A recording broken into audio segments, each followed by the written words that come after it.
Reporter breaking. മൂന്നാം ബലാത്സംഗ കേസിൽ രാഹുൽ മാങ്കൂട്ടത്തിന്റെ ജാമ്യാപേക്ഷയിൽ വിധി നാളെ. കോടതിയിൽ വാദം പൂർത്തിയായി. അടച്ചിട്ട മുറിയിലാണ് വാദം കേട്ടത്. യുവതിയുമായി ഉണ്ടായിരുന്നത് ഉഭയകക്ഷി സമ്മതപ്രകാരമുള്ള ബന്ധമെന്നായിരുന്നു രാഹുലിന്റെ വാദം.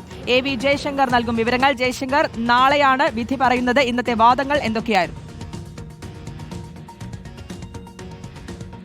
അതായത് രാഹുലിന്റെ ജാമ്യാപേക്ഷയിൽ തിരുവല്ല മജിസ്ട്രേറ്റ് കോടതിയിൽ വിശദമായ വാദമുഖങ്ങളാണ് നടന്നത്. പ്രതിഭാഗവും ഒപ്പം തന്നെ പ്രോസിക്യൂഷനും വിവിധ കാര്യങ്ങൾ കോടതിയിൽ അവതരിപ്പിച്ചു. രാഹുലിന് ജാമ്യം നൽകുന്നത് പ്രോസിക്യൂഷൻ ശക്തമായി എതിർത്തു. രാഹുൽ നിരന്തര കുറ്റവാളിയാണ്. സമാനമായിട്ടുള്ള കുറ്റകൃത്യങ്ങൾ നിരന്തരമായി ചെയ്യുന്ന ആളാണ്.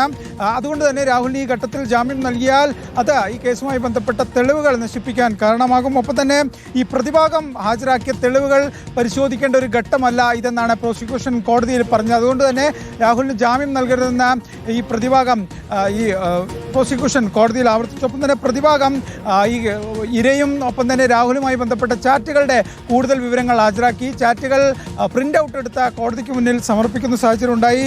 പരസ്പര സമ്മതത്തോടു കൂടിയാണ് ലൈംഗിക ബന്ധത്തിൽ ഏർപ്പെട്ടതെന്നും മറ്റ് ഇടപാടുകൾ നടത്തിയതെന്നും രാഹുലിന്റെ അഭിഭാഷകൻ കോടതിയിൽ പറഞ്ഞു. ഒപ്പം തന്നെ ജാമ്യം കിട്ടിയാൽ പ്രതി മുങ്ങില്ലെന്നും പ്രതി ഒരു പൊതുപ്രവർത്തകനാണെന്ന കാര്യവും കോടതിയിൽ പ്രതിഭാഗം എന്തായാലും അറിയിച്ചിട്ടുണ്ട്. നാളെ രാവിലെ തന്നെ 11 മണിയോടെ തന്നെ ഈ കേസുമായി ബന്ധപ്പെട്ട് തിരുവല്ല മജിസ്ട്രേറ്റ് കോടതി വിധി പറയുമെന്നാണ് നമ്മൾ മനസ്സിലാക്കുന്നത്. രാഹുൽ മാവേലിക്കര ജയിലിൽ നിന്ന് പുറത്തിറങ്ങുമോ അതോ ജയിലിൽ തുടരേണ്ടി വരുമോ എന്ന കാര്യം നാളെ അറിയാൻ സാധിക്കും. വലിയ വാദപ്രതിവാദങ്ങളാണ് 1.5 മണിക്കൂറോളം നീണ്ട കോടതി മുറിക്കുള്ളിൽ ഉണ്ടായത്. വലിയ വാദപ്രതിവാദങ്ങൾക്കൊടുവിൽ കോടതി എന്തായാലും വിധി പറയാൻ വേണ്ടി കേസ് മാറ്റിവെച്ചിരിക്കുന്നു. നാളെ 11 മണിക്ക് തന്നെ ആദ്യ കേസായോ രണ്ടാം കേസായോ രാഹുലിന്റെ ജാമ്യാപേക്ഷ പരിഗണിക്കും. ആ ഘട്ടത്തിൽ തിരുവല്ല മജിസ്ട്രേറ്റ് കോടതി വിധി പറയും. നാളെ രാഹുലിനെ സംബന്ധിച്ച് ഏറെ നിർണായകമായ ദിനമാണ്. കാരണം ജയിലിനുള്ളിൽ തുടരണോ അതോ പുറത്തിറങ്ങണോ എന്ന കാര്യത്തിൽ ഒരു തീരുമാനം നാളെ ഉണ്ടാകും. ഓക്കെ, നാളെ അറിയാം രാഹുൽ മാങ്കൂട്ടത്തിന്റെ വിധി എന്താണെന്ന്. ജാമ്യാപേക്ഷയിൽ ഇന്ന് വാദം പൂർത്തിയായി. വിധി നാളെ പറയും. AV ജയശങ്കറാണ് വിവരങ്ങൾ നൽകിയത്.